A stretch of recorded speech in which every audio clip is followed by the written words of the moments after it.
ரோமர்கள் நிருபத்தில் பல காரியங்களை பவுல் சுட்டி காட்டுகிறார். அதுதான் சபைகளுக்கு எழுதப்பட்ட முதலாவது நிருபம். ரோமாபுரி சபைக்கு எழுதப்பட்ட ஒரு நிருபம். அதில் ரோமாபுரி சபையில் உள்ள குறைகளும் சுட்டி காட்டப்பட்டிருக்கிறது. பழைய ஏற்பாட்டு சபையில் ஜனங்களுக்குள்ள இருந்த குறைபாடுகளும் சுட்டி காட்டப்பட்டிருக்கிறது. ரோமாபுரி ஜனங்கள் எவைகளை பெற்றுக்கொள்ள வேண்டும் என்பதும் நடைமுறை வாழ்க்கையில் உள்ள குறைவான பகுதிகளும் அங்கே சுட்டி காட்டப்பட்டிருக்கிறது. நாம் இவைகளை இந்த நாட்களில் சுத்திரிப்புக்கு எடுத்துக்கொள்ளும்படியாக தேவன் ஏவுகிறார். நாமும் ஒரு சபை ஜனம். அன்றைக்கு ரோமாபுரி சபையினுடைய நிலவரம், இல்லாவிட்டால் ரோமாபுரி சபையை குறித்த தேவனுடைய எதிர்பார்ப்பு, எவைகள் இருக்கக்கூடாது, எவைகள் இருக்க வேண்டும், இப்படிப்பட்ட பல காரியங்களை தேவன் தன்னுடைய மனதில் வைத்து தன்னுடைய அப்போஸ்தலனாகிய பவுல் ஊடாக கர்த்தர் அந்த சபையை சந்தித்தார். ரோமர் 1 அதிகாரம் முதல் 2 வசனங்கள். இயேசு கிறிஸ்துவின் ஊழியக்காரனும் அப்போஸ்தலனாகும்படி அழைக்கப்பட்டவனும் தேவனுடைய சுவிசேஷத்திற்காக பிரிந்தெடுக்கப்பட்டவனுமாகிய பவுல், ரோமாபுரியிலுள்ள தேவ பிரியரும் பரிசுத்தவான்களாகும்படி அழைக்கப்பட்டவர்களுமாகிய அனைவருக்கும் எழுதுகிறதாவது, ரோமாபுரியில் உள்ள தேவ பிரியர்கள் பரிசுத்தவான்களாகும்படி அழைக்கப்பட்டவர்கள். சுத்திகரிப்பு யாருக்குன்னு சொன்னா, பரிசுத்தமாகுதல் யாருக்குன்னு சொன்னா, தேவனுக்கு பிரியமாய் வாழும்படியாக விரும்புகிறவர்களுக்கும் பரிசுத்தவான்களாகும்படி அழைக்கப்பட்டவர்களுக்கும் சுத்திகரிப்பு அவசியம். நல்லா கவனிங்க. நாம் தேவனுக்கு பிரியமாய் வாழணும்னு எப்போ ஆசைப்படுறோமோ, பரிசுத்தவான்கள் ஆகணும், எப்படியாவது பரிசுத்தம் ஆகணும்னு எப்போ நம்ம சிந்திக்கிறோமோ, அப்பொழுது நாம் எடுத்து வைக்க வேண்டிய முதல் படி என்னது? சுத்திகரிப்பு. அதான் முக்கியம். அந்த ஃபர்ஸ்ட் ஸ்டெப்புக்கு போகாம நம்ம என்ன செஞ்சாலும் என்ன இல்லை, பிரயோஜனம் இல்லை. அதாவது சுத்தமாக்கப்படாத ஒரு பாத்திரத்தில் பால் வாங்குவது வீண். அது நமக்கு எல்லாருக்கும் தெரிஞ்ச, ஒரு சாதாரண மனுஷனுக்கு தெரிஞ்ச ஒரு அறிவு. அதுபோல பழைய துருத்தியில புதிய ரசத்தை வாங்குவதும் தவறு. ஏனென்றால் அந்த புதிய ரசத்தினுடைய வேகம், வல்லமை அந்த பழைய துருத்தி எரிஞ்சிரும், கிழிச்சிரும். அப்போ துருத்தியும் கிழிஞ்சு போகும், ரசமும் சிந்தி போகும். இங்கே ரோமாபுரி சபைக்கு ஆவியானவர் பேசும் பொழுது 2 கூட்டத்தார் அந்த சபைக்குள்ள இருக்கிறாங்க. அந்த சபையில் ஆயிரக்கணக்கான பேர் இருப்பான். பின்மாற்றக்காரர் இருப்பான், தோல்வி உள்ளவன் இருப்பான், குற்றஞ்சாட்டுறவன் இருப்பான், இன்னும் எத்தனை பேர் டிசைனாக இருப்பான். அதெல்லாம் நான் வரிசையை சொல்லிட்டு வரேன். ஆனால் இவைகளுக்கு மத்தியில் 2 கூட்டத்தாருக்கு தான் இந்த நிருபம் எழுதப்படுகிறது. ஒன்று தேவ பிரியர்கள், இரண்டாவது பரிசுத்தவான்களாகும்படி அழைக்கப்பட்டவர்கள். நாம் இந்த நாட்களில் நாம் தேவ பிரியர்களாய் மாற வேண்டும். நாம் தேவ பிரியராய் மாறாட்டா வேஸ்ட். தேவ பிரியராய் மாறும்படியாகத்தான் கர்த்தர் நம்மை அழைத்திருக்கிறார். இரண்டாவது பரிசுத்தவான்களாகும்படி அழைத்திருக்கிறார். சரி, இந்த சபையினுடைய குறைபாடுகள் பல காரியங்களை சொல்றாரு. அடுத்து பல நடைமுறை காரியங்கள், பழைய ஏற்பாட்டில் இப்படி இப்படி இருந்துச்சு, இப்படி ஜனங்க இருந்தாங்க, ஒவ்வொரு காலத்துக்கட்டங்களில் இப்படி ஜனங்க இருந்தாங்க அப்படின்னு சில குற்றச்சாட்டுகளையும் அவர் வரிசையை சொல்லி இந்த ஜனத்தை எப்படியாவது தேவனுக்கு பிரியமா என்ன செய்யணும், மாற்றணும், பரிசுத்தவானாய் மாற்றணுங்கிற சிந்தையில தான் இந்த நிருபம் 16 அதிகாரங்கள் என்ன செய்யப்படுகிறது, எழுதப்படுகிறது. நாம் இதில் கற்றுக்கொள்ள வேண்டிய காரியம் என்ன? ரோமர் 1 அதிகாரம் 10 வசனம். நீங்கள் ஸ்திரப்படுவதற்காக ஆவிக்குரிய சில வரங்களை உங்களுக்கு கொடுக்கும்படிக்கும் உங்களிலும் என்னிலும் உள்ள விசுவாசத்தினால் உங்களோட கூட நானும் ஆறுதல் அடையும்படிக்கும் உங்களை காண வாஞ்சியாக இருக்கிறபடியினாலே எவ்விதத்திலாவது நான் உங்களிடத்தில் வருகிறதற்கு தேவனுடைய சித்தத்தினாலே எனக்கு நல்ல பிரயாணம் சீக்கிரத்தில் கிடைக்க வேண்டும் என்று வேண்டிக் கொள்கிறேன். நீங்கள் ஸ்திரப்படுவதற்காக ஆவிக்குரிய சில வரங்கள் உங்களுக்கு கொடுக்கப்பட வேண்டும். நான் அதை கொடுக்கணும்னு வாஞ்சிக்கிறேன்னு சொல்றேன். வரங்கள் முதலாவது ஒரு மனிதனுக்கு தேவை. நம்மள இங்க உட்கார்ந்து இருக்கிற எத்தனை பேருக்கு வரங்கள் இருக்கு? வரம் என்பது பணத்தினால் வராது, நம்முடைய சாமர்த்தியத்தினாலும் வராது. வரம் என்று சொன்னாலே அதுக்கு பேர் என்னன்னு? கிஃப்ட், அதாவது இலவசமாய் கொடுக்கப்படுவது. ஒரு மனுஷன் மேல ஒருத்தன் விருப்பப்படுறான், ஆசைப்படுறான், கனம் பண்ணணும்னு விரும்புறான், அவனை மதிப்பு கொடுக்கணும்னு ஆசைப்படுறான், அவனை தயவு பண்ணணும்னு ஆசைப்படுறான், தான் பக்கத்துல அவனுடைய கவனத்தை ஈர்க்கணும் அப்படின்னு ஆசைப்படுறான்னா அவனுக்கு என்ன கொடுப்பான்?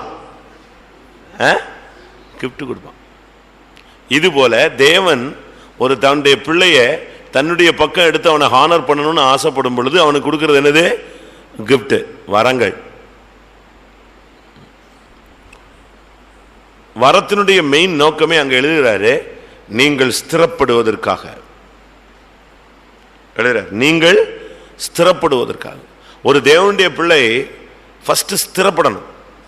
இத்தனை வருஷம் ஆச்சே, இன்னும் நான் ஓடி போயிடுவேன், வேண்டாம், என்னால் முடியாது, எனக்கு அப்படி இல்லை, எனக்கு இப்படி இல்லை அப்படின்னு இந்த பாட்டு இருந்துச்சுன்னா நீ இத்தனை வருஷமா என்ன செய்யலை?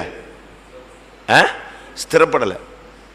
ஊழியத்துக்கு வந்துட்டு ஒரு சிலர் சொல்லுவாங்க, எனக்கு தெரியாமல் வந்துட்டேன், எனக்கு என்ன பண்ணனே தெரியலை அப்படின்னா இவன் என்ன செய்யலை? இன்னும் தன்னை ஸ்ட்ராங் பண்ணல, உறுதிப்படுத்தலை, ஸ்திரப்படுத்தலை. அதே மாதிரி சில விசுவாசிகள் வருஷ கணக்காக ஓடிட்டு என்னால் முடியலைங்க, நான் வேண்டாம், நான் போயிடுறேன், ஐயோ ரொம்ப கஷ்டமாக இருக்குது. இது எப்படி தெரியுமா? இந்த 4 வருஷம் மெடிக்கல் கோர்ஸ் படிச்சுட்டு 3.25 வருஷத்தில் என்னால் படிக்க முடியாதுன்னு சொல்கிறான் பாருங்க, அந்த கேஸு.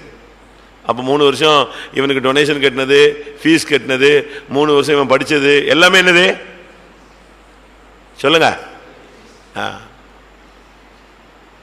ரொம்ப கவனமாக இருக்கணும்.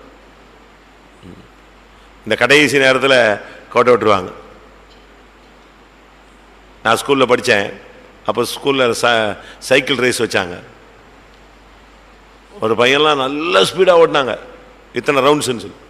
ஆனால் ஒரு 7 ரவுண்டு 8 ரவுண்டு அடித்தான் 10 ரவுண்டுக்கு. 8ஆவது ரவுண்டு வரும்போது அவன் போன வேகத்துக்கு அவனுக்கு என்ன வந்துருச்சு? தண்ணி ஈரத்தன்மை போய் அப்படியே நாக்கெல்லாம் நீட்டி பொத்துன்னு விழுந்துட்டான். அப்படி செத்து போயிட்டாங்கிற லெவலுக்கு போயிட்டாங்க. அதே மாதிரி ஒரு சிலர்லாம் ரொம்ப ஸ்பீடாக ஓடுறாங்க, நல்லது, தப்பு இல்லை. ஆனால் அநேகர் இந்த கடைசி நேரத்தில் ஸ்திரம் இல்லாமல் போயிடுறாங்க. ஆனால் ஒரு சிலர் அப்படி இல்லை, வந்த உடனே நெஞ்சிடுவாங்க, ஸ்திரமாயிருவாங்க. முருங்கை மரம் பாருங்க, எத்தனை வருஷம் வளங்க, சரியான காத்தடிச்சுன்னு நெஞ்சிடும், அவ்வளோதான். அது காய்ச்சுதுங்க, நீளமாக காய்க்குங்க, டேஸ்டாக இருக்குங்க, எல்லா கதையும் சொல்லலாம். ஆனால் சரியான காற்றுக்கு என்ன செய்யாது, அது நிற்காது. ஆனால் அதே நேரத்தில் ஒரு சின்ன தேக்கு மரம் வச்சு பாருங்க, அது வாட்டுக்கு என்ன செய்யும்? நிற்கும், அது வாட்டுக்கு நிற்கும். ஒரு சிலர்லாம் சின்ன வயசுலேயே இந்த இல்லாட்ட கொஞ்ச நாட்களிலேயே வருஷங்கள் கொஞ்சம் போன உடனே நல்லா ஸ்திரப்பட்டுறாங்க. அவங்களுக்கு எந்த புயலும் அசைக்க முடியாது, எந்த சூழ்நிலையும் அசைக்க முடியாது. ஆனால் ஒரு சிலருக்கு அப்படி இல்லை. 3 வருஷம் கழிச்சும் யூதாஸ் ஸ்திரப்படலையே, 3 வருஷம் கழிச்சும் யூதாஸ் என்ன செய்யலை? ஸ்திரப்படலை. 3 வருஷம் கழிச்சு அவனுக்கு இந்த ஊழியத்திலிருந்து டைரக்டா இயேசுவோடையே நடந்து பேசி சிரிச்சு பழகி படுத்து எழும்பி போயும் அவனுக்கு எதை வெறுக்க முடியல? துட்ட வெறுக்க முடியல. சுத்தி சுத்தி சுத்தி சுத்தி கடைசியில் நேசரையே எதுக்கு வித்துட்டான்? அவரையே ரேட் பேசிட்டான். இப்படிப்பட்ட ஆளுங்கள்லாம் இருக்கிறாங்க. காரணம், அவனுக்குள் ஸ்திரம் இல்லை, ஸ்டாண்ட் பண்ணக்கூடிய சக்தி இல்லை. அதுக்கு காரணம் அவனுக்கு வரம் இல்லை. நீங்கள் ஸ்திரப்படுவதற்காக ஆவிக்குரிய வரங்கள் உங்களுக்கு கொடுக்கும்படி நான் வாஞ்சிக்கிறேன். நமக்கு எல்லாருக்கும் வரங்கள் இருக்கா? எனக்கு தெரிஞ்ச வேத வசனத்தின்படி அபிஷேகம் பெற்றால் ஒருவனுக்கு வரம் உண்டு. இன்னும் அதிகமான ஆழமான உபதேசத்தின்படி ஒருத்தன் ஞானஸ்நானம் எடுத்தாலே அவனுக்கு வரங்கள் உண்டு. இன்னும் சொல்ல போனா இயேசுவின் நாமத்தை உச்சரித்தாலே அவனுக்கு என்ன உண்டு? வரம் உண்டு. சரிதானா? நான் சொன்ன பாயிண்ட் கரெக்டா? இல்ல இல்ல இல்ல இல்ல, அது அபிஷேகம் பெற்ற ஒரு சிலருக்கு தான் அந்த பவர் வேலை செய்யும், அப்படி கிடையாது. நீ விசுவாசிக்கிறாயா? மார்க்கு 16:17.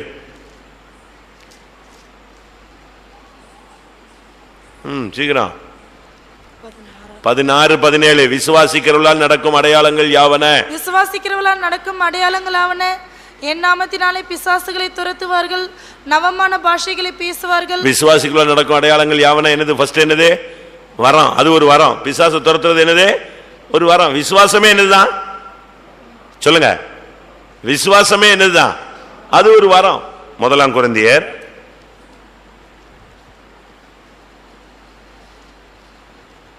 12 அதிகாரம் 10 வேறொருவனுக்கு அற்புதங்களை செய்யும் 9 வேறொருவனுக்கு அந்த ஆவியினாலே விசுவாசமும். வேறொருவனுக்கு அந்த ஆவியினாலே என்ன கிடைக்குது? விசுவாசம். விசுவாசங்கிறது இயேசுவை ஏத்துக்கிட்டவனுக்கு வர்றதுக்கெல்லாம் விசுவாசம் தான். யோவான் 1:13 அவருடைய நாமத்தின் மேல்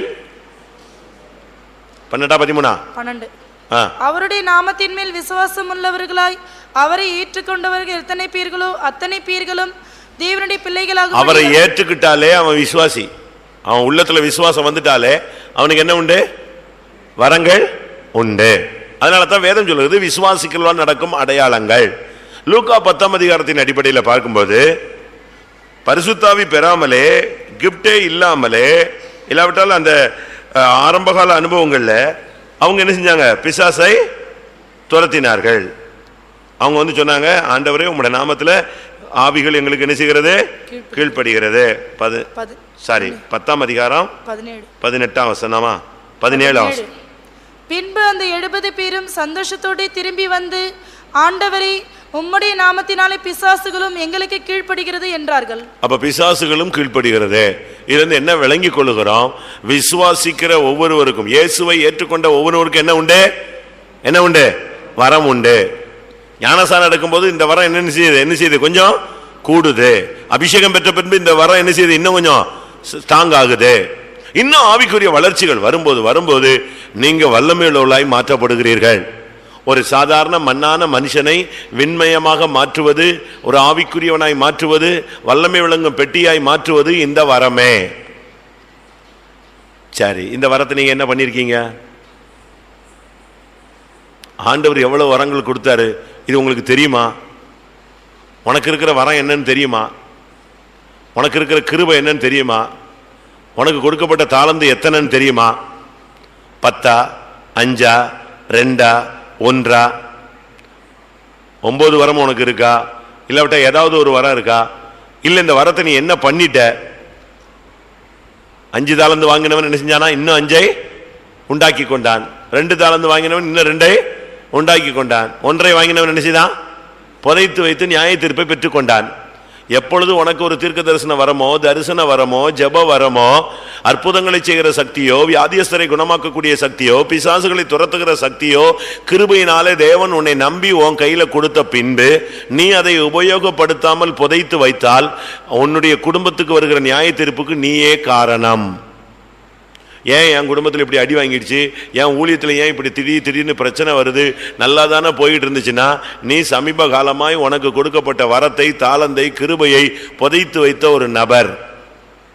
அதனால உன்னை அழுகையும் பற்கடிப்பும் நரகத்தில் தூக்கி போட்டுக்கல, இங்கேயே உன்னுடைய வாழ்க்கையில, குடும்பத்துல, ஊழியத்துல வரங்களை நீ அசட்டை பண்ணதுனால உள்ள பாதிப்பு என்பதை நீ புரிந்து கொள்ள வேண்டும். ஏன் உன் ஃபேமிலியில பிரச்சனை, ஏன் குடும்பத்தில் பிரச்சனை, ஏன் தொழிலில் பிரச்சனை, ஏன் நல்ல சியோனின் ஊழியத்தில் நம்மளால நிற்க முடியாம டான்ஸ் ஆடுது, அசைவு உண்டாகுது? காரணம் என்ன? கர்த்தர் உனக்கு கொடுத்த தாளந்தே நீ புதைத்து வைத்த ஒரு நபராக இருக்கலாம். பல காரணங்களில் அதுவும் என்னது? ஒன்று, நீயே உனக்கு கொடுக்கப்பட்ட ஒரு வரத்தை, கிருபையை, தாளந்தை, வல்லமையை, ஈவை நீ புதைத்து வைத்த ஒரு அயோக்கிய நபர், நீ துரோகியா இருந்தாய், நீ பாவியா இருந்தாய். ஆனால் கர்த்தர் உனக்கு என்ன கொடுத்தாரு? சங்கீதம் 68 துரோகிகளாகிய மனிதர்களுக்கு கர்த்தர் வரத்தை கொடுத்தார். 68:18 தேவரீர் உன்னதத்திற்கு ஏறி சிறைப்பட்டவர்களை சிறையாக்கி கொண்டு போனீர். தேவனாகிய கர்த்தர் மனுஷருக்குள் வாசம் பண்ணும் பொருட்டு துரோகிகளாகிய மனுஷர்களுக்காகவும் வரங்களை பெற்று. இந்த வசனத்தினுடைய சரியான அர்த்தம் மனுஷன்னாலே அவன் துரோகின்னு அர்த்தம். இந்த துரோகத்தனத்தை மாத்தி இவன் லைஃபை மாத்துறதுக்கு தான் இவனுக்கு வரத்தை கொடுக்கிறார்.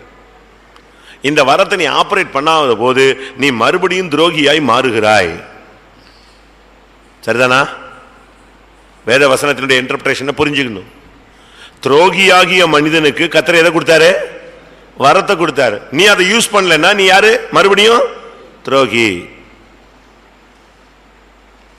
நல்லா புரிஞ்சுக்கோங்க. சத்தியத்தை புரியாம யாரோ சொன்னாங்கன்னு தீர்க்கதரிசனத்தை மூடி வச்சுட்ட, யாரோ சொன்னாங்கன்னு ஜபாவியை நிறுத்தி வச்சுட்ட, யாரோ சொன்னாங்கன்னு ஊழியம் செய்யறதை நிறுத்தி வச்சுட்ட. யாரோ சொல்லுவத்தான் செய்வான். பைபிள்ல தான் 1000 திருஷ்டாந்தம் இருக்க. நெகேமியா போய் தேவனுடைய ஆலயத்தை கட்ட போறான், அலங்கத்தை கட்ட போறான், ராஜ்யத்தை புதுப்பிக்க போறான். அவன் ஸ்பீட் பண்ணும்போது யார் குறுக்க வந்துட்டா? சன்பல்லாவும் தொபியாவும் வந்தான்.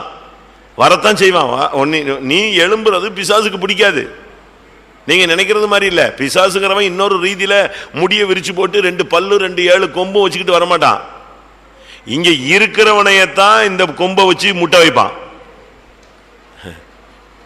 அவனை தடுக்கிறது சன்பல்லாவும் தொபியாவும் தான்.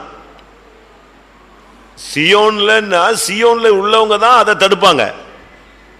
சியோன் கோட்டைக்குள்ள இருக்கிற சப்பானியும் சியோன் கோட்டைக்குள்ள இருக்கிற குருடனும் தான் சியோன் கோட்டையை பிடிக்க விடாம தடுக்கிற வல்லமைகள். அதை புரிஞ்சுக்கணும்.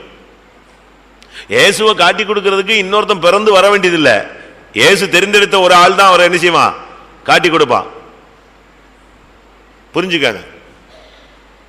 அதனால நீங்க துரோகிகளாகிய மனிதர்கள், துரோகம் பண்ண துரோகியாகிய மனுஷனுக்கு கர்த்தர் வரத்தை கொடுத்தார். ஏன்? இனிமே அவன் யாரா மாறக்கூடாது? துரோகியாக மாறக்கூடாது. ஆனா இந்த கிருபையை, இந்த ஈவை, இந்த வல்லமையை, இந்த தாளத்தை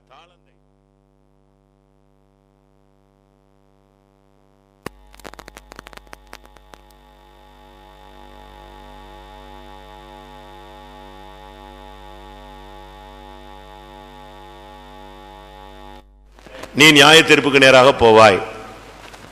எத்தனை தீர்க்கதரிசனம் கர்த்தர் உன்கிட்ட பேசி நீ பேசாம போயிருப்பேன்னு யோசிச்சு பாரு. எத்தனை நேரம் ஜெபிக்க எழுப்பி நீ ஜெபிக்காம இருந்திருப்பேன்னு யோசிச்சு பாரு. எத்தனை நேரம் ஆத்துமாக்களை சந்திக்கக்கூடிய வாய்ப்பு கிடைச்சு, வசதி கிடைச்சு, ஏவுதல் கிடைத்து நீ அந்த ஊழியத்தை செய்யாமல் இருக்கிறாயோ, அதெல்லாம் நியாய தீர்ப்பின் காரணங்கள். நீங்க எசேக்கியேலின் தீர்க்கதரிசன புத்தகத்தில் படிச்சு பாருங்க. மனுபுத்திரனே, நான் உன்னை இஸ்ரவேல் புத்திரருக்கு காவலாளனாக வைத்தேன். நான் எக்காலம் ஊது என்று சொல்லும் பொழுது நீ எக்காலத்தை ஊதணும். மனுஷனை பாவம் செய்யறான், அவனை கடிந்து கொள்ளு என்று சொல்லும் போது நீ என்ன செய்யணும்? கடிந்து கொள்ளணும். பட்டயம் வருகிறது என்று நான் சொல்லும் பொழுது நீ பட்டயம் வருகிறது என்று என்ன செய்யணும்? சொல்லணும். அப்படி பட்டயம் வருகிறது என்று நீ சொல்லியும் அவன் பட்டயத்துக்கு கவனமீனமாக இருந்து அந்த பட்டயத்தினால் பாதிக்கப்பட்டால் அவனுடைய இரத்தப்பழியை அவன் சுமப்பான். ஆனால் பட்டயம் வருகிறது என்று சொல்ல சொல்லியும் நீ சொல்லாத பட்சத்தில் அந்த பட்டயம் வந்து அவனை வாரிக்கொண்டு போனால் அவனுடைய இரத்தப்பழியை உன் கையில் என்ன செய்வேன்? கேட்பேன். தீர்க்கதரிசிகளே, வரங்கள் உள்ளவர்களே, விசுவாசிகளே, ஊழியர்களே, கவனியுங்கள். உங்களுக்கு கொடுத்த கிருபையை, ஒரு சண்டே சர்வீஸ், ஒரு பைபிள் ஸ்டடி, ஒரு தரிசனம், ஒரு வெளிப்படுத்தல் உனக்கு கிடைக்குது. அதை நீ சொல்ல சக்தி இல்லாம வெக்கப்பட்டு அதை மூடி விளக்கை கொளுத்தி மரக்காலில மூடி வைத்தால் அன்னைக்கு ஒருத்தன் வருவான். உன் தீர்க்க தரிசனத்துக்குரிய ஆளை கர்த்தர் கொண்டு வந்திருப்பாரு. வந்த பிறகு உன்கிட்ட பேசுறாரு, நீ பேசல, அவனுக்கு அந்த மெசேஜ் கிடைக்கல, அவன் பின்மாறி போயிட்டான்னா அவனுடைய ரத்தப்பொலி இங்க உட்கார்ந்து ஒயிட் அண்ட் ஒயிட் போட்டுட்டு அல்லேலியா போட்டுட்டு இருக்கியே, உன் தலையில தான் வந்து நிற்கும். அதனாலதான் எங்களுடைய பிரசங்கங்கள், பெந்தேகோஸ்தே பிரசங்கங்கள் காரசாரமா இருக்கிறதுக்கு காரணம் என்ன? டஃபா இருக்கிறதுக்கு காரணம் என்ன? உபதேசம் ரஃப் அண்ட் டஃபா யூஸ் பண்றாங்களே, அதுக்கு காரணம் என்ன? பவுல் சொல்லுகிறார், எனக்கு வெளிப்படுத்தப்பட்டதை ஒன்றையும் நான் என்ன செய்யவில்லை, மறைக்கவில்லை. அப்படி மறைத்தால் நான் உங்கள் இரத்தப்பழிகளுக்கு உடன்பாளியாய் இருப்பேன். எல்லாவற்றையும் நான் வெளியரங்கமாக சொல்லிவிட்டபடினால் உங்களுடைய இரத்தப்பழிகளுக்கு நான் நீங்களாய் இருக்கிறேன் சொல்றாரா? அப்போஸ்தலருடைய நடபடிகளிலே அப்போஸ்தலனாகிய பவுல் இந்த வார்த்தையை தெளிவாக உச்சரிக்கிறார். எனக்கு தெரிந்த ஒன்றையும் நான் என்ன செய்யவில்லை, மறைக்கவில்லை. அப்படி நான் மறைத்தால் அப்போஸ்தலர் 20:26-27 தேவனுடைய ஆலோசனையில் ஒன்றையும் நான் மறைத்து வைக்காமல் எல்லாவற்றையும் உங்களுக்கு அறிவித்தபடியினாலே எல்லாருடைய இரத்தப்படிக்கும் நீங்கி நான் சுத்தமா இருக்கிறேன் என்பதற்கு உங்களை இன்றைய தினம் சாட்சியாக வைக்கிறேன். அதான் சொல்றேன், உங்களை எல்லாரும் இரத்தப்படிக்கும் நான் நீங்களாயிட்டேன். அதனால தான் பிரசங்கங்கள் கொஞ்சம் காரசாரமா இருக்கும். ஆனாலும் எனக்கு வெளிப்படுத்தப்பட்ட சத்தியத்தை நான் என்ன செஞ்சிடணும், சொல்லிடணும். உங்களுடைய கிருபை வரங்களை நீங்க எப்படி யூஸ் பண்ணிருக்கீங்க? இல்ல மூடி வச்சிட்டீங்களா? மாயையை பின்பற்றி, பொய்யான மாயையை பின்பற்றி அநேகர் தங்களுக்கு வரும் கிருபை என்ன செய்கிறார்கள், போக்கடிக்கிறார்கள். உனக்கு கர்த்தர் கொடுத்த தாளந்தை நீ போக்கடிக்கிற. தாளந்தை யூஸ் பண்ண வேண்டிய நேரத்தில் தாளந்தை யூஸ் பண்ணணும். யூஸ் பண்ணலன்னா பிரயோஜனம் இல்லை. கர்த்தர் உன்னை நம்பி நீ பேசுவார், நீ பேசுவாய், நீ எச்சரிப்பாய், நீ ஆறுதலாய் இருப்பாய், கர்த்தருடைய வார்த்தையை சொல்லுவாய், அந்த ஸ்தானத்தில் நிற்பாய். அந்த எதிர்பார்ப்புல தான் கர்த்தர் எதை கொடுக்கிறாரு, இந்த தாளந்தை கொடுக்கிறார். நீங்க அதை செஞ்சீங்களா? யோசிச்சு பாருங்க. கர்த்தருடைய சமூகத்தில் தீர்க்க தரிசனம் இல்லாத இடத்தில் ஜனங்கள் சீர்கெட்டு போவார்கள். அப்போ உனக்கு ஒரு தீர்க்க தரிசனம் இல்லையா? கர்த்தருடைய வார்த்தை இல்லைன்னு உன்னால தைரியமா சொல்ல முடியுமா? எத்தனை பேருக்காக ஜெபிக்க சொல்லி உன்னை எழுப்பினாரு? எழுப்பி ஜெபிச்சீங்களா? பாதிக்கப்பட்டவங்களுக்காக போராடினீங்களா? இந்த விஷயத்தில் நீங்க தானியேலை எடுத்தீங்கன்னா அவனை குறையே சொல்ல முடியாது. ஜெபம்னாலும் சரி, தனியா நின்று போராடி பதில் வாங்காம என்ன செய்ய மாட்டான், போக மாட்டான். அவனை பார்த்து ராஜாக்கள் நடுங்கினார்கள், தேசாதிபதிகள் அசைந்தார்கள். ஒருத்தனும் ஒன்றும் பண்ண முடியாது. அவனுக்குள்ள வெளிச்சத்தின் ஆவி இருந்தது, தேவர்களின் ஆவி இருந்தது, கருகலானவர்களை தெளிவாக்கக்கூடிய அந்த வரம் அவனுக்கு இருந்தது. அதனால தான் அவன் நேரடியாக ஆண்டவர் பேசுறார், தானியேலே முடிவு வரும் மட்டும் போயிரு, நான் வருவேன், உன் சுதந்திர வீதத்துக்கு உன்னை நான் என்ன செய்வேன், எழுப்புவேன். எவ்வளவு அருமையா பேசுறார். அவனுடைய முடிவை பத்தி அழகா சொல்றார். தானியேல் கடைசி அதிகாரம் கடைசி வசனத்தில் பாருங்க, முடிவு வரும் மட்டும் நீ போய் இரு, நீ வெயிட் பண்ணு, உன்னுடைய சுதந்திர வீதத்துக்கு நான் உன்னை எழுப்புவேன். ஆசே நீயோ என்றால் முடிவு வரும் மட்டும் போயிரு, நீ இளைப்பாறிக் கொண்டிருந்து நாட்களின் முடிவிலே உன் சுதந்திர வீதத்துக்கு எழுந்திருப்பாய். எவ்வளவு அருமையா அவனுடைய லைஃபோடைய முடிவை அழகாக சொல்றாரு பாருங்க. இந்த தீர்க்க தரிசனம் இல்லாவிட்டால் வரங்களை குறித்து நம்ம அசதியாக இருக்கக்கூடாது. உனக்கு ஒரு வரம் இருக்குன்னா நீ அதை யூஸ் பண்ணணும். வரும்போதே ஜெபிச்சுட்டு வரணும், கர்த்தாவே இன்னைக்கு நான் போறேன், என்கிட்ட பேசுங்க சுவாமி, என் மூலமா சபைக்கு பேசுங்க சுவாமி, உங்களுடைய வார்த்தைகள் இருந்தால் நான் சொல்றேங்க கர்த்தாவே, எனக்கு அருமையா சொல்லுங்க, இந்த வார்த்தையை பேசுங்க. இப்படி நீங்க சொன்னீங்க, நீங்க என்ன சொல்றீங்களோ நான் அதை செய்யறதுக்கு என்ன செய்யறேன், நான் ரெடியா இருக்கிறேன். நீ ஒரு டிரான்ஸ்மிட்டர், நீ அதை பிராட்காஸ்ட் பண்ணணும். கர்த்தருடைய வார்த்தையை நீ என்ன செய்யணும், அந்த இடத்துல நின்று சொல்லணும். தீமோத்தேயுவிலே வாசிங்க, மூப்பராகிய சங்கத்தார் உன்மேல் கைகளில் வைத்ததினால் உனக்கு உண்டான தேவ வரத்தை குறித்து அசதியாயிராதே. 1 தீமோத்தேயு 4:14. மூப்பராகிய சங்கத்தார் உன்மேல் கைகளை வைத்தபோது தீர்க்க தரிசனத்தினால் உனக்கு அளிக்கப்பட்ட வரத்தை பற்றி அசதியாயிராதே. அப்படின்னு என்ன அர்த்தம்? தீமோத்தேயு கொஞ்ச நாள் கிஃப்டை யூஸ் பண்ணாம விட்டுட்டான். அவன் ஊழியம், வேலை, அலைச்சல், பிரச்சனை, சபைகளில் உள்ள போராட்டங்கள், இவைகள் எல்லாம் பார்த்து அங்கங்க அப்படி விட்டு எதை விட்டாச்சு அப்படி கொஞ்சம் ஸ்லோ டவுன் பண்ணிட்டான். ஆனா உடனே பவுல் சொல்றாரு, என்ன விஷயம், உனக்கு தேவனுடைய கிருபையினால் அளிக்கப்பட்ட வரத்தை குறித்து நினைச்சியாத, அசதியாராத. வரம் ரொம்ப முக்கியமானது. உன்னை நம்பி தேவன் கொடுத்திருக்கிறார், யூஸ் பண்ணாம இருந்துராத. அவனை எச்சரிக்கிறார், உன் வரத்தை குறித்து நீ அசதியாய் இராதே. 2 தீமோத்தேயு 1:6. இது நிமித்தமாக நான் உன்மேல் என் கைகளை வைத்ததினால் உனக்கு உண்டான தேவ வரத்தை நீ அனல் மூட்டி எழுப்பிவிடும்படி உனக்கு நினைப்பூட்டுகிறேன். ஒரு ட்ரிப் சொல்லி பார்த்தாரு, அசதியா இருக்கிறப்பா கவனமா இருன்னு சொன்னாரு. அவன் அதுலயும் கொஞ்சம் அசையல. ரொம்ப நல்லவங்க தான், ஆனா சில நேரத்தில் கொஞ்சம் சில ஸ்டபன் நேச்சர் ஒரு சிலருக்குள்ள இருக்கு. திடீர்னு திமிர்வாதம் வந்துடும், பிடிவாதம் வரும், சில நேரத்தில் என்ன வரும், திமிர்வாதம் வரும். சொல்லி சொல்லி பார்த்தாலும் மண்டையில் ஏறாது. அதே மாதிரி தீமோத்தேயுக்கு சொல்லி பார்த்தாரு, அசதியா ஏறாதுன்னு. ஃபர்ஸ்ட் நிருபம் வந்துச்சு, அவன் அப்படியே அசதி, திருப்பியும் அசதி ஆயிட்டான். அடுத்த இதில் ஃபர்ஸ்ட்லேயே வந்துட்டாரு, உன்னுடைய வரத்தை அனல் மூட்டி எழுப்பி ஓடிமுடி நான் உனக்கு என்ன செய்கிறேன், நினைப்பூட்டுகிறேன். ஊழியத்துக்கு கர்த்தர் உன்னால நிற்க முடியாது, ஆண்டவர் கொடுத்த கிருபையில தான் நிற்க முடியும், கொஞ்சம் கிருபையை கிளியர் பண்ணுன்னு சொன்னார். நமக்கு வரங்கள் எப்படி இருக்கு? உனக்குள்ள வரம் எப்படி வேலை செய்யுது? பிசாசை துரத்துறீங்களா? பிசாசு பிடிச்சவங்களை பார்த்த உடனேயே உனக்குள்ள ஒரு ஆவியில ஒரு உணர்வு வரணும். அந்த வரங்கள் உள்ளவங்களுக்கு அது வேலை செய்யும், வேலை செய்யும். இப்போ நீங்கள் மெட்டல் டிடெக்டர்னு வச்சுக்கோங்களேன், அது ஒரு கருவி தான், அது ஒரு எலக்ட்ரானிக்ஸ் கருவி தான், அதுக்கு உயிரெலாம் கிடையாது. ஆனால் அதே நேரத்தில் இந்த மெட்டல் கிராஸ் ஆயிடுச்சுன்னா என்ன செய்யும்? பீப் சவுண்ட் கொடுத்துரும், எச்சரிக்கும்.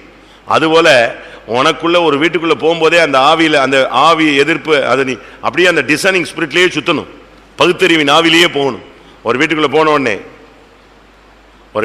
உடனே இந்த வீட்டில் ஆவி இருக்கா, என்ன போராட்டம் இருக்குங்கிறத உனக்கு என்ன செய்யணும், பண்ணணும்.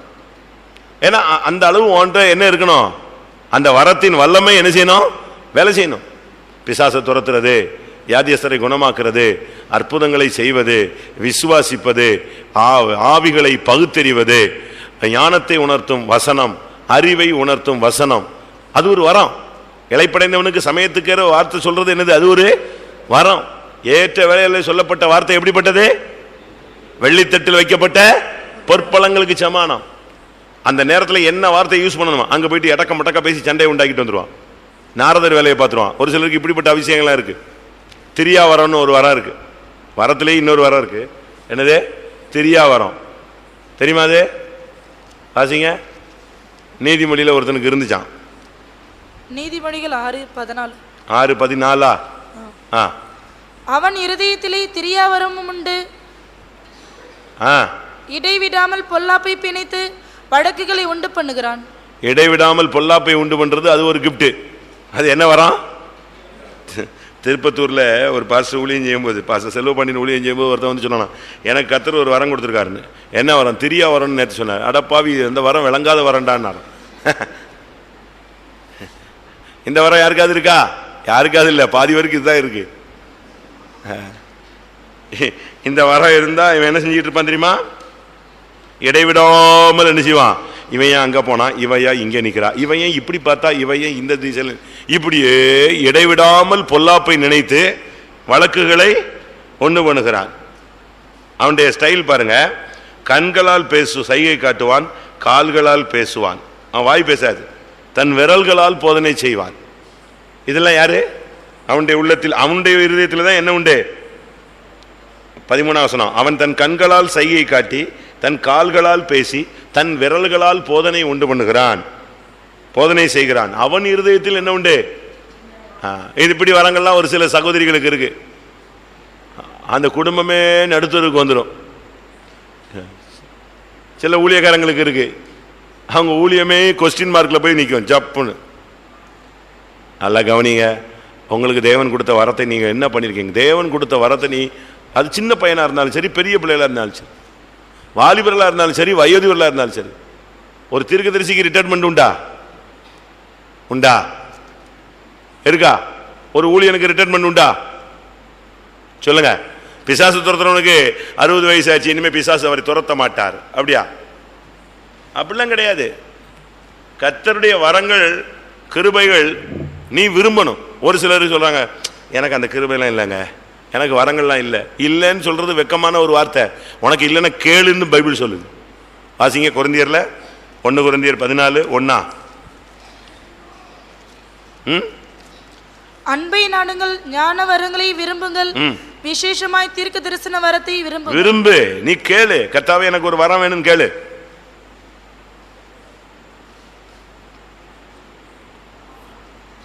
ஒரு பையன் இருந்தான், தவமணிக்கு அசிஸ்டண்டாக இருந்தான். எனக்கு பிறகு நான் ஒரு டைமில் அவருக்கு அசிஸ்டண்டாக இருந்தேன். நான் ஊழியத்துக்கு போயிட்டேன். அடுத்த தூத்துக்குடியில் ஜெயக்குமார்னு ஒரு பையனை பிடிச்சாங்கல்ல, அவன் ஒரு ஆடிட்டர் பையன். அவன் தான் அதுக்கு பிறகு வந்துச்சான் தான். அவர் கூடயே இருந்தான். அப்போ அவன் ஊழியத்துக்கு போகணுன்னு அழைப்பெல்லாம் பெற்று வரும்போது அவர் சொன்னாராம், நீ ஊழியத்துக்காக ஒரு வரத்தை பெற்றுக்கோடான்னு. இவன் போய் உபவாசம் போட்டு ஜெபிச்சிருக்கான்.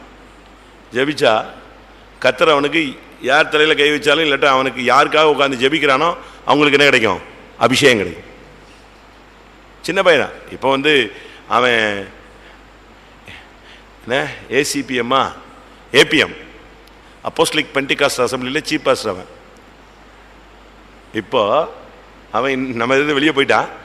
நல்லா தான் இருந்தான். அது எல்லாருக்கும் போறாம ஒரு சிலருக்கு. யார் அடையாறில் எத்தனையோ வருஷமா அபிஷேகம் பெறாதெல்லாம் இருந்தாங்க விசுவாசிகளில். இவன் சனிக்கிழமை நைட்டு சின்ன பையன் தான், ட்ரைனிங்கில் இருந்து எல்லாரையும் கூப்பிட்டு வச்சு சனிக்கிழமை உட்காந்து ஜெபம் பண்ணுவான். ஜெபம் பண்ணால் கட்டாயம் அபிஷேகம் பெறாத ஒரு 10 வயசுக்கு எரிஞ்சிடும் அபிஷேகம். ஏன்னா இவனுக்கு என்ன இருக்கு? கிஃப்ட் இருக்கு. அப்படி கொடுக்க முடியுமான்னு கேட்குறீங்களா? பேதுரு யார் மேலாம் கை வச்சாரோ அவங்களுக்குலாம் என்ன கிடைச்சது? பரிசுத்த ஆவி கிடைச்சதா? பவுல் சொல்றார், மூப்பராகிய சங்கத்தார் அவங்க மேல கை வச்ச போது உனக்கு வரங்கள் கிடைச்சதா? இருக்கா? பைபிள் இருக்கா? அப்படி இருக்கு. அதைத்தான் ஒரு மாயவித்தைக்காரனாகிய சீமோன் ரட்சிக்கப்பட்டும் என்னடா எல்லாரும் மேல கை வச்சோன்னு அபிஷேகம் இறங்குது, நான் வேணா காசை கொண்டு வரேன், எனக்கு எதை கொடுங்கன்னு கேட்டான். நம்ம ஆளுங்களுக்கு அந்த ஆசை கூட இல்லையே. அவனாவது காசை கொடுத்து கிடைக்கும்னு சொன்னானே, நீ முழங்கால் போட்டா கிடைக்குமே, முழங்கால் போடு, ஞான வரத்தை விரும்பு. அவன் எல்லாருக்கும் ஜெபம். அவனு எல்லாரும் என்னடா இவன் புதுசாக உட்காந்து ஜெபம் பண்ணுறான். அட உனக்கு தான் அந்த கிருபை இல்லை, அவனுக்கு அந்த கிருபை இருந்துச்சு. எதுக்கு இதை சொல்கிறேன்னா, உனக்கு அந்த வரம் இருக்கு. நான் அநேக இடங்களில் பிரசங்கம் பண்ணியிருக்கேன். பிசாசு துரத்துற இடத்துல போய் நீ முழங்கால் போடுமே, அந்த பிசாசு உன்னைய பார்த்துட்டு எரியுது, நான் போறேன்னுச்சுன்னா உனக்கு என்ன இருக்குன்னு அர்த்தம்? பவர் இருக்குன்னு. ஆஸ்பத்திரி ஊழியத்துக்கு போ, சாவ கிடக்கிறவனுக்கெல்லாம் ஜெபம் பண்ணு. நீ ஜெபம் பண்ணிட்டு வந்துரு. அடுத்த வாரம் போகும்போது அவன் எழும்பிட்டான் சோமாயிடுச்சுன்னு சொன்னா உனக்கு என்ன இருக்குன்னு அர்த்தம்? என்ன சோமாக்கு வர இருக்கு. அதுக்கு பிறகு அதை கண்டினியூ பண்ணு. உனக்கு அதை குறித்து ஒரு பாரம் வந்துடும்.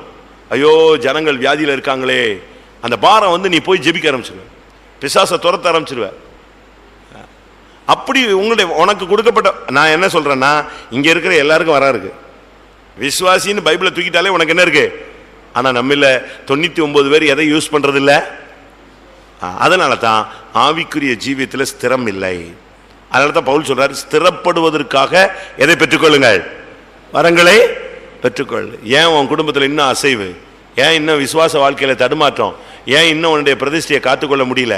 இன்னும் பல தோல்விகள், குழப்பங்கள், இன்னும் பின்மாற்றத்தின் ஆவி உன்கிட்ட கிடந்து மல்லு கட்டுறதுக்கு காரணம் உன்னுடைய வரங்கள்ல நீ இன்னும் பிரகாசிக்கல. வரம் ஒரு பெரிய சக்தி. அந்த வல்லமை நீ சரியான விதத்தில் யூஸ் பண்ணணும். யோசிப்பு அந்த வரத்தை டெவலப் பண்ணிக்கிட்டே போனான். ஃபர்ஸ்ட் நீங்க பாத்தீங்கன்னா யோசிப்பு சொப்பனம் பார்த்துக்கிட்டு தான் இருந்தான். இவன் சொப்பனம் பார்த்தான். நாட்கள் போன போது மற்றவங்க சொப்பனத்துக்கு என்ன செஞ்சான்? அர்த்தம் சொன்னான். எப்படி இருக்கும்? இன்னும் நாட்கள் போன போது சொப்பனத்தையும் சொல்லுவான், சொப்பனத்துக்கு அர்த்தத்தையும் என்ன செய்வான்? சொல்லுவான். தானியெல்லாம் அப்படிப்பட்ட ஆளுங்க. உன் மண்டையில அடுத்தவன் மண்டையில என்ன உதயமாகுதோ அதை என்ன செய்வான்? சொல்லுவான். பாஸ்டர் கேசி வர்கீஸை குறித்து நீங்க கேள்விப்பட்டிருந்தீங்கன்னா 9 வரமும் ஆபரேட் ஆன ஒரு ஆள். 9 வரமும் அவருக்கு ஆபரேட் ஆகும். ஒருத்தன் தன்னை பார்க்க போறான்னா இந்த பழைய ஏற்பாட்டு தீர்க்கதரிசி சொல்லுவான், இதோ அவனுடைய மனைவி வர்றான்னு சொல்லுவாங்களே, அதே மாதிரி இவர் சொல்லுவார். புருஷன் மனைவி 2 பேரும் பேசிக்கிட்டே போறாங்களாம். பாஸ்டரை பார்த்தா லேட் ஆயிரும், காஃபி வேணா குடிச்சிட்டு போயிடலாமா, அது பிறகு எப்போ வெளியே வருவோன்னு தெரியாதுன்னு. உள்ள போனவொடனே என்ன காஃபி குடிக்கணும்னு யோசிக்கிறீங்களான்னாரா? வேர்த்திருச்சா அவங்களுக்கு. உள்ள நுழைஞ்ச உடனே எத்தனையோ திருட்டு கேஸ்ல போலீஸ்காரங்க பிடிக்க முடியாத கேஸ் எல்லாம் யார்கிட்ட ஜெபம் பண்ணுவாங்க? பாஸ்டர் வர்கீஸ்ட்டு ஜெபம் பண்றதுக்கு. ஐயா எங்க வேலை போயிரும் போல் இருக்கு, மாச கணக்காச்சு. அவர் அப்படியே தீர்க்கதரிசனத்தில் சொல்லி சோடா ஊற்றுவாங்களாம். அப்படியே மயக்கத்திலேயே பேசிக்கிட்டே இருப்பாராம். அங்கே போனால் கரெக்டாக யாரும் மாட்டிக்குவா, எவன் திருடனான்னு போய் பிடிச்சி திருடனை சொல்லிடுவார்.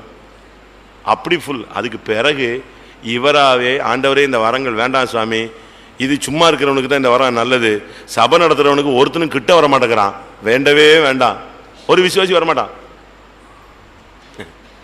வந்தான்னா அவன் கதையெல்லாம் என்ன செய்வர, நீ அங்கே பார்த்தேன் இங்கே பார்த்தேன் அங்கே எட்டி பார்த்தேன் இந்த இடத்துக்கு போனேன் இத்தனை மணிக்கு இந்த வீட்டில் நின்னா அவன் ஏன் வாரான், சோத்திரம் பண்ணிட்டு ஓடியே விடுவான். உண்மை. பாஸ்டர் அருள்தாஸ் தூத்துக்குடியில் ஃபர்ஸ்ட் கால் வச்சு ஃபர்ஸ்ட் வாரம் கூட்டம் எடுக்கிறாரு. கூட்டம் முடிஞ்ச உடனே பழைய விசுவாசிகள்லாம் நாங்கள்லாம் 1928 இருந்தோன்னு எல்லாம் போய் முழங்கால் போட்டாச்சு. அவ்வளோ ரொம்ப இன்ட்ரெஸ்டாக முழங்கால் போட்டு தசவபாவம் காணிக்கலாம் கொண்டு வைக்க பொத்துன்னு 30 வருஷம் விசுவாசிலாம் குப்பரை விழுந்துட்டான். காலை கையை வச்ச உடனே பொத்துன்னு விழுந்து. அதுக்கு பிறகு ஒரு விசுவாசி கிட்ட போறதில்ல. ஏன்னா 30 வருஷமா இருந்த ஆவி இன்னைக்கு தானே கிளம்புது. புரியுதா? இதெல்லாம் வரங்கள், வல்லமை வேலை செய்யணும். நான் சிரிப்புக்காக சொல்லலை, அந்த வல்லமையினுடைய வேலை இருக்கு உனக்குள்ள. அந்த வல்லமை இருக்கு, ஆனா நீ என்ன செய்யற? அந்த வல்லமையை யூஸ் பண்றது இல்லை. யாராவது ஒருத்தவங்க சொல்லுவாங்க, ஆமா பெரிய ஜெபம் பண்ணிட்டா, பெரிய தீர்க்கதரிசனம் சொல்லிட்டா, அவ கையில எண்ணெய் இல்லை, விளக்க அணைக்கக்கூடிய எது இருக்கு? தண்ணி இருக்கு. நீ என்ன செய்யக்கூடாது? பெட்ரோல் டேங்க் எரிஞ்சிட்டு இருக்கும்போது தண்ணியை ஊத்தினாலும் என்ன செய்யாது? அணையாது. உனக்குள்ள கிறிஸ்துவின் அன்பு பற்றி எரிஞ்சா அந்நிய பாஷை சும்மா பிச்சுக்கிட்டு வரும். புது துருத்திகளையும் கிழிக்க பண்ணுகிற மாதிரி வார்த்தைகள் வரும். ரொம்ப நேரம் தீர்க்கதரிசனம் சொல்ல வேண்டியதில்ல. ஒரு சிலர் எப்போ பார்த்தாலும் நான் நேசிக்கிற பிள்ளையேன்னு சொல்லுவாங்க. அவங்க எந்திரிச்ச உடனே சொல்லிடலாம் இவங்க நேசிக்கிற பிள்ளைக்கு வராங்க. அடி பட்டாசு வெடிச்ச மாதிரி வெடியணும். அங்கே உட்காந்துருக்க சரித்திரம் இங்கே ரோட்டுக்கு வரணும். அப்படி வரணும் தேவனுடைய வார்த்தை. இருபுறம் கருக்குள்ள பட்டயம் ஊனையும் உருவ குத்தும் கணுக்களையும் அப்படி ரெண்டா பிரிச்சு எடுத்துரும். அப்படிப்பட்ட வார்த்தைகள். பவுல், பேதுருலாம் சரியான பவர்ஃபுல்லான ஆளு. பேதுரு நடந்து போனா அவனுடைய நிழல் பட்டா என்ன கிடைக்கும்? சுகம் கிடைக்கும். எப்படி இருக்கும்? நான் வந்த புதுசு ஒரு இடத்துல என்னை கூட்டத்துக்கு கூப்பிட்டாங்க, வெளியாளுங்க. நான் வரமாட்டேன்னு சொன்னேன். வெளி கூட்டத்துக்குலாம் நாங்கள் பேசக்கூடாது. இல்லை, இயேசுவின் பாதத்தில் ஒரு நாள் நீங்கள் எங்களுக்கு உபாசியப்படுங்கன்னா. ஒரு வாலிப பையன். நான் வரமாட்டேன்னு சொன்னேன். சரி 1 hour வருவீங்களா அப்படின்னா. நான் அந்த நேரத்தில் எனக்குள்ள அந்த பக்குவம் இல்லாத, சரி வர்றேன்ட்டேன். அவ்வளவும் ப்ரைவேட்டு, அவ்வளோ வெறும் ப்ரைவேட் பார்ட்டி. நான் ஒரு தானே என்னது கவர்மெண்ட் பார்ட்டி மாதிரி போய் நிற்கிறேன். 1 hour நான் போன உடனே அவ்வளோ வரும் எஸ்கேப் ஆயிட்டான். அவ்வளோ பாஸ்டரும் வெளியே ஓடிட்டான். சிபிஎம் வந்துட்டான்னு. அப்போ எனக்கு முன்னால் ஒரு பையன், அவனுடைய டைம், ஒரு சின்ன பையன் சஃபாரி போட்டு ஒரு 20 வயசு பையன். எனக்கு முன்னால் உள்ள ஒரு 1/2 hour அவனுடைய டைம். ஒரு 10 மணி நேரத்தில் எனக்கு 1 hour மெசேஜ். சீஃப் கெஸ்ட் நான். அப்புறம் எனக்கு ரொம்ப சின்ன பையன். நான் எல்லா பெரிய பெரிய சபைகளுடைய சீஃப் பாஸ்டர்லாம் எந்திரிச்சு வெளியே போயிட்டான். எனக்கு முன்னால் 1/2 hour ஒரு பையன், குட்டி பையன் சஃபாரி போட்டு அவனுக்கு ஒரு 1/2 hour டைம். யாருன்னு பார்த்தா கடைசியில் நம்ம விசுவாசி பையன். நம்ம சபைக்கு வர்ற ஒரு விசுவாசியோடைய பையன். பட் கிஃப்ட் சும்மா பயங்கரமாக ஆப்ரேட் ஆகுது. அப்படியே ஸ்டார்ட் பண்ணுறான். அங்கே உட்கார்ந்துருக்க ஜனங்களுக்கு ஒவ்வொருத்தர் குடும்ப பிரச்சனையை என்ன செய்கிறான்? அடிக்கிறான். உடனே அந்த ஜனங்கள் அப்படி எந்திரிச்சு முன்னால் வருது, அவங்களுக்காக ப்ரேயர். நான் பார்த்தா அட்டை பையன், நம்ம பையன் இந்த ட்ரெயினை படுத்து வச்சுருக்காங்க. நம்ம செய்வோமா? நம்ம பிள்ளைகளே கூட்டத்துக்கு போடாண்ணா. கூட்டத்துக்கா? நீ போ, நான் வரேன் அப்படிமா. இவனை வச்சு நம்ம என்ன சியோனை கட்டுறது, எந்த எருசலேமை கட்டுறது? யாருமே என்கரேஜ் பண்ணுறதுக்கு ஆள் இல்லை. நம்ம சபைகளில் ஒருத்தனை தூக்கி விடுறதுக்கு ஆள் இல்லை. ஒருத்தனை மிதிக்கிறதுக்கு தான் என்ன இருக்கு. ஆனால் பைபிள் சொல்லுது, ஒருவர் தங்களிலும் மேன்மை உள்ளவர்களாக எண்ணுங்கள், தங்களுக்கு மேலாக எண்ணுங்கள். அவனுக்கு அளிக்கப்பட்ட கிருபை வித்தியாசமானது. பவுலுக்கும் பேதுருக்கும் ரொம்ப வித்தியாசம். ஆனால் பேதுரு சொல்றாரு, பவுலுக்கு அளிக்கப்பட்ட கிருபையை, அந்த வசனங்களை உபதேசங்களை எனக்கு புரிஞ்சுக்கொள்ள முடியல, அரிதா இருக்கிறது அப்படின்னு சொல்றாங்க. அப்படித்தான் அவங்க ஒருத்தர் செஞ்சாங்க, புகழ்ந்தான். பவுலுடைய கச்சை உருமாலை தொட்டாலே என்ன கிடைக்கும்? சுகம் கிடைக்கும். உங்களுக்கு அந்த கிஃப்ட் இருக்கு. ஆனால் நம்ம இந்த சமையல்லையும் சோறு பொங்குறதுலையும் இந்த சண்டை போடுறதுலையும் வீட்டில் உள்ள பிரச்சனைகளில் தலையை கொடுத்து அந்த பிரச்சனை இதுலேயே நம்ம எதை இழந்துட்டோம்? ஷைன் பண்ணுறது போயிடுச்சு. கொஞ்சம் பட்டை தீட்டி பாருங்க, வைரங்களெல்லாம் மின்னும். கர்த்தர் உங்களை ஜொலிக்க வைப்பார். எல்லாம் டிம் அடிச்சு போச்சு. ஐயோ ஐயோ, பொன் மங்கி பசும்பொன் மாறி பரிசுத்த ஸ்தலத்தின் கற்கள் வீதியிலே கொட்டுண்டு போயிட்டே. வரங்கள் வல்லமைகள் எல்லாம் பின்மாறி போயிட்டானே. கிருபை உள்ளவெல்லாம் சபையை விட்டு வெளியே போயிட்டானே. ஆவிக்குரிய ஜீவிதத்தில் எழுந்து பிரகாசித்து அற்புதம் செய்தவர்கள் எல்லாம் ஓட்டத்தை முடித்து விட்டார்களே. எழும்பு, பூர்வ நாட்களை போல என்ன செய், கர்த்தரின் புயமே மறுபடியும் எழும்பு, முழங்கால போடு, மறுபடியும் வரங்கள் வல்லமைகள் எங்கெல்லாம் விட்டுங்கிறத நீ கிளியர் பண்ணு. அன்பை நாடுங்கள், ஞான வரங்களை விரும்புங்கள், அற்புதங்களை செய்யுங்கள், தேசத்தை அசையுங்கள். இந்த வரம் இல்லைன்னா நீ வருகைக்கு போக முடியாது. அதை நீ விளங்கிக்கணும். வரத்தை நீ யூஸ் பண்ணாம மூடி வச்சுட்டு வெறுங்கையா நீ பரலோகத்துக்கு உன்னை கொண்டு போய் உள்ள விட மாட்டார். 1 கொரிந்தியர் 1 அதிகாரம் 7 வசனம். அப்படியே நீங்கள் யாதொரு வரத்திலும் குறைவில்லாதவர்களாய் நம்முடைய கர்த்தராகிய இயேசு கிறிஸ்து வெளிப்படுகிறது காத்திருக்கிறீர்கள். யாதொரு வரத்திலும் குறைவில்லாதவன் கர்த்தருடைய வருகைக்காக என்ன செய்திருக்கிறான்?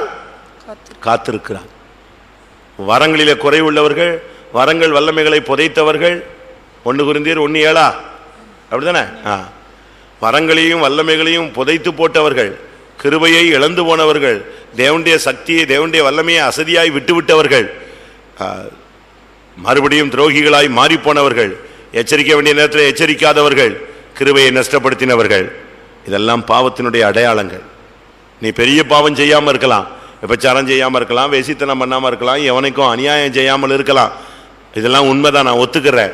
நீ சன்மார்க்கன் தான், சுத்தவன் தான், தேவனுக்கு பயந்தவன் தான், பொல்லாப்புக்கு விலகினவன் தான், உத்தமன் தான், அதெல்லாம் ஒத்துக்கிறேன். ஆனால் உனக்கு கொடுக்கப்பட்ட வரத்தை நீ அனல் மூட்டி எழுப்ப விடாமல் நீ விளக்கை கொளுத்தி மரக்காலில் மூடினால் நீ வருகைக்கு வந்து என்ன செய்ய மாட்டாய்? நிற்க மாட்டாய். ஒரு 10 நிமிஷம் டைம் தரேன், எல்லாரும் கண்களை மூடுவோம். கர்த்தர் உனக்கு கொடுத்த கிருபை என்ன? தாளந்து என்ன?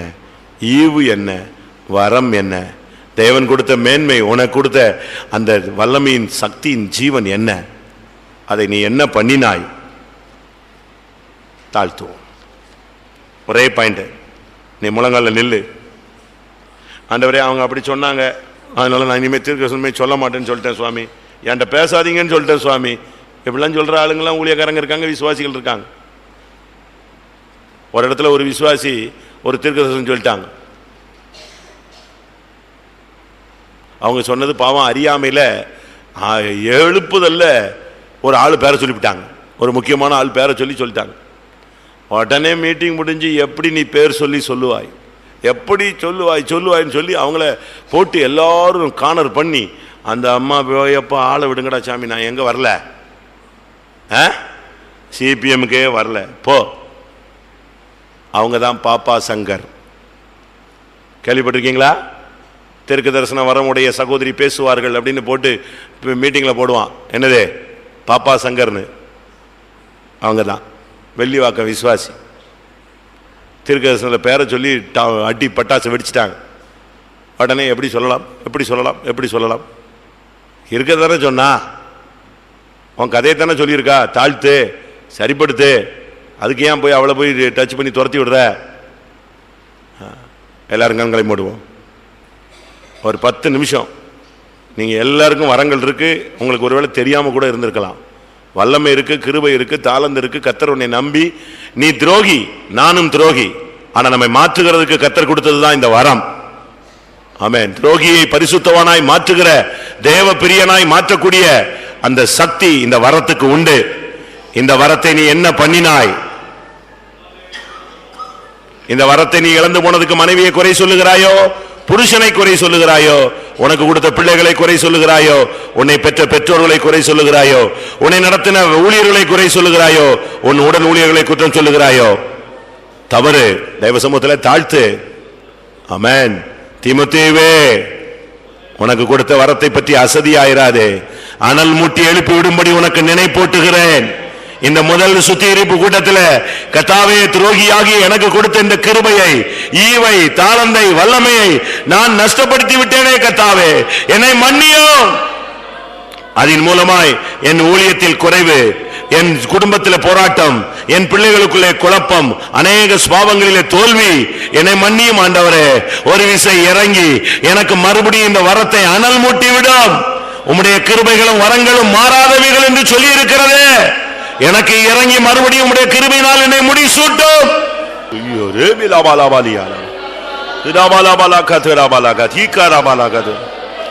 ஆமென், ஆமென், ஆமென். விழித்திருந்து போராடுவது ஒரு வரம். ஹல்லேலூயா. பாடுகளின் சிந்தை ஒரு வரம்.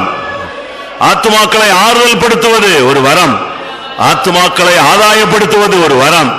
முழங்காலில் நிற்பது ஒரு வரம். ஹல்லேலூயா. திறப்பில் நிற்பது ஒரு வரம். ஹல்லேலூயா.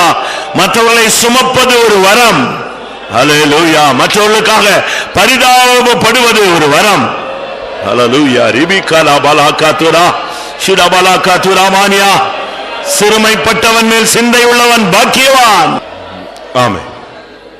கர்த்தர் கொடுத்த வரங்கள், தாளந்துகள், கிருபைகள், ஈவுகளை நான் சரியான விதத்தில் உபயோகப்படுத்தவில்லை. அந்த பக்குவம் எனக்கு கிடைக்காம போயிடுச்சு. இப்படிப்பட்ட ஒரு வெளிப்படுத்தல் கிடைக்கல. சூழ்நிலைகள் மத்தியில் நான் அதை நஷ்டப்படுத்தி விட்டேன். அது இவ்வளவு பெரிய தோல்வியையும் விழுகையும் ஊழியத்திலும் ஜீவியத்திலும் குடும்பத்திலும் உண்டாக்கும் என்று எனக்கு தெரியாமல் போய்விட்டது. இப்பொழுது நான் உணர்கிறேன், என்னுடைய பகுதியில் உள்ள தோல்விதான், என்னுடைய வரங்களை நான் உபயோகப்படுத்தாததினால் உள்ள போராட்டங்கள் தான் இவைகள் என்பதை உணர்கிறேன். கர்த்தரை எனக்கு மன்னிக்க வேண்டும். அவைகளிலிருந்து எனக்கு விடுதலை தந்து மறுபடியும் கர்த்தருக்காக என்னை பிரகாசிக்க வைக்க வேண்டும் என்று யாராவது விரும்பினால் எழும்பி அறிக்கையிடலாம். அறிக்கை செய்து உட்காரும் போது கிருபைகள், கிருபை வரங்கள் மாறாதவைகள் என்ற தேவனுடைய வார்த்தையோடு உட்காருங்கள். தேவன் அழைத்த அழைப்பும் அவர் உனக்கு கொடுத்த கிருபை வரங்களும் மாறாதவைகள். நீ மனஸ்தாபப்பட்டால் மறுபடி அது உன்னை நோக்கி வரும். நீ அதை நோக்கி அடியெடுத்து வைத்தால் அது உன்னை நோக்கி அடியெடுத்து வைக்கும். அன்றைக்கு மூப்பராகிய சங்கத்தார் கைகளை வைத்த போது அந்த வல்லமை இறங்கினது. இன்றைக்கு பரிசுத்த ஆவியானவர் உன்மேல் கை வைக்கட்டும்.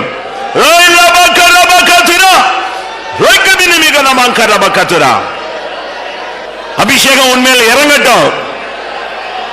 ஆவியானவர் தன்னுடைய கரத்தை உன்மேல் நீட்டட்டும். இங்க இருக்கிற எல்லார் மேலும் ஹல்லேலூயா. ஆமென். அபா லக்கர் ரமனா ஷடோ ரோபிகா துபானியா ரபகரபகரபக திரா திரா திரா திரா. கிருபை வரங்கள் மாறாதவைகள். கர்த்தர் இந்த வசனத்தை உன்னோடு சொல்ல விரும்புகிறார். கிருபை வரங்கள் மாறாதவைகள். அழைத்த அழைப்புகளும் கிருபை வரங்களும் மாறாதவைகள். உனக்கு அளிக்கப்பட்ட கிருபை ஒருபோது எடுக்கப்படாது. அது மாறாத கிருபை, அது உனக்கு உரியது. நீ மனம் திரும்பி வந்தால் அது உனக்கு நிச்சயம் கிடைக்கும். ஆமா. தாவீது எல்லாவற்றையும் இழந்து நிர்கதியாய் நின்றான். கர்த்தரிடத்தில் கேட்டான், கர்த்தாவே அழுதான்.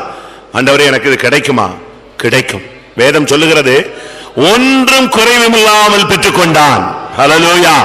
நீ அழுகையோடு இந்த வரத்தை நான் விட்டு விட்டேன் என்று நீ இன்னைக்கு அழுதால் ஒரு வரமும் கிருபை வரங்களும் குறைவில்லாமல் மறுபடியும் உனக்குள் தேவன் தந்து உன்னை பிரகாசிக்க செய்வார். ஆவியானவரால் முடியாது ஒன்றுமில்லை. உன் கண்ணீர் தான் இதற்கு பதிலை கொண்டு வரும்.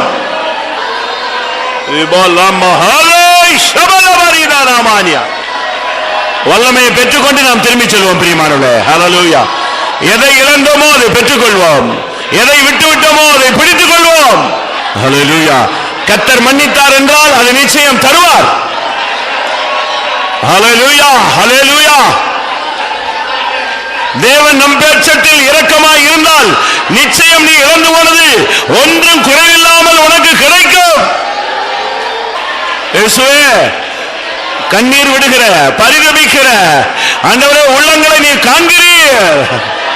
ஓ, உம்முடைய கிருபை வரங்கள் மாறாதவைகளே, மறுபடியும் அதை தாரோ, பிரகாசிக்க செய்யோ, என்னை ஊற்றோ ஆண்டவரே, விளக்கை ஏற்றோ. திடா பலா திடா பலா துரா. தேவரீர் என் விளக்கை ஏற்றுவீர். என்னுடைய வரத்துக்கு, என்னுடைய வல்லமைக்கு, என்னுடைய கிருபைக்கு, என்னுடைய தாளந்துக்கு என்னை திரும்பி கொண்டு வந்து நிறுத்துவீர்கள். பிசாசுகள் ஓடட்டும், வியாதியஸ்தர் சுகமாகட்டும், அற்புதங்கள் நடக்கட்டும், இயேசுவின் நாமம் உயர்த்தப்படட்டும். ஆமா பிரியமானவர்களே, நான் கூட்டத்தை முடிக்க போகிறேன். ஆனா ஆவியானவர் போராடுகிறதையும் என்னால் உணர முடிகிறது. ஆமென். உன்னுடைய முழங்காலுக்கு கர்த்தர் பதில் கொடுக்க போகிறார். ஆமென். நீ இன்னைக்கு கண்ணீர் விட்டு அறிக்கையிட்டதற்கு காரணத்தை கர்த்தர் அறிவார். ஆமென். இதற்கு நிச்சயமாய் நீ இழந்து போன அந்த வல்லமை உனக்கு உண்டு. ஹல்லேலூயா. அதை பெற்றுக்கொள்வதற்கு அடையாளமாக ஆமென், இப்பொழுது ஒரு முத்திரையாக ஒரு அபிஷேகத்தை பெற்றுக்கொள்ளுங்கள். ஹல்லேலூயா, ஹல்லேலூயா. கர்த்தாவே, நீர் எனக்கு அதை திருப்பி தருவீரானால் எனக்கு ஒரு கிருபை வல்லமை இறங்கட்டும். ஆண்டவரே, உண்மையா நீர் என்னை நேசித்து என்னை உணர்த்தி என்னை திரும்ப கொண்டு வந்து அந்த வல்லமையை நீர் எனக்கு தருவது உண்மையானால் அதுக்குரிய ஒரு அபிஷேகத்தினால் என்னை நிரப்பும். இயேசுவே, என் தேவனே, என்னுடைய வரத்தை தாரோ, என்னுடைய கிருபையை தாரோ, நான் விட்டுவிட்ட சூழ்நிலைகளை அறிவே திரும்ப தாரோ, பிரகாசியோ, ஒவ்வொருவரையும் ஒவ்வொருவரையும் ஒவ்வொருவரையும். ஆமா ஆமா, உன்னையும் என்னையும் கர்த்தர் வரங்களை உபயோகிக்காமல் அதை நிறுத்தி வைத்ததுக்கு கர்த்தர் கிருபையா இன்றைக்கு மன்னிப்பார். ஆனால் அதுக்கு ஒரு அடையாளம், நீ இழந்து போன கிருபை வரங்கள் மறுபடியும் உனக்குள் பிரகாசிக்கும், எனக்குள் பிரகாசிக்கும். உன் ஜெப வாழ்வு துளிர்விடும். ஹல்லேலூயா, ஆமென். உனக்குள்ளே ஒரு விழிப்பின் ஆவி இறங்கும். உன்னுடைய குணங்களில் மாற்றம் உண்டாகும். உன் வீட்டிலே ஒரு மாற்றம் உண்டாகும். உன் குடும்பத்திலே ஒரு மாற்றம் உண்டாகும். ஹல்லேலூயா, உன் ஊழியத்திலே ஒரு வளர்ச்சி உண்டாகும். ஆமென். கர்த்தர் பெரிய காரியங்களை செய்வார். ஹல்லேலூயா, கர்த்தர் உன்னோடு பேசுவார். ஹல்லேலூயா, கர்த்தருடைய வல்லமை உன்னை ஆளுகை செய்யும். கர்த்தர் உன்னை நடத்துவார். கர்த்தர் உன்னை கொண்டு போவார். புரா மஹால் இபானியா ரபாத்ன. ஆண்டவரே, ஆண்டவரே, ஆண்டவரே, கண்ணீர்